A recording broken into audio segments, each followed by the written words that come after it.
ان الذین کفروا سواء علیہم اانذرتہم ام لم تنذرہم لا یؤمنون، اور جن لوگوں نے کفر اپنا لیا ہے ان کے لیے برابر ہے کہ آپ انہیں ڈرائیں یا نہ ڈرائیں، وہ ایمان نہیں لائیں گے۔ یہاں ان لوگوں کا تذکرہ ہو رہا ہے جنہوں نے ٹھان لیا تھا کہ چاہے ہمارے سامنے کتنی واضح دلیلیں آ جائیں، کتنی روشن دلیلیں آ جائیں، ہم آپ صلی اللہ علیہ وسلم کی دعوت پہ ایمان نہیں لائیں گے۔ اور حضرت ابن عباس رضی اللہ تعالی عنہ نے اس آیت کی تفسیر میں فرمایا ہے کہ یہ ان لوگوں کا ذکر ہے جو کفر پر اڑ گئے تھے۔ ڈرانا یہاں پر انذار کا ترجمہ کیا گیا ہے۔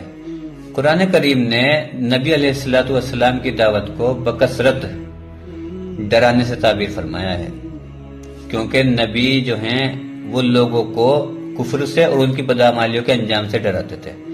اس لیے آیت کا مطلب یہ ہوا کہ آپ ان کو دعوت دیں یا نہ دیں، آپ ان کے سامنے دلیلیں پیش کریں یا نہ کریں، وہ ایمان نہیں لائیں گے، کیونکہ انہوں نے ایمان نہ لانے کا پکا ارادہ کر لیا، تہیہ کر لیا، اس لیے وہ ایمان نہیں لائیں گے۔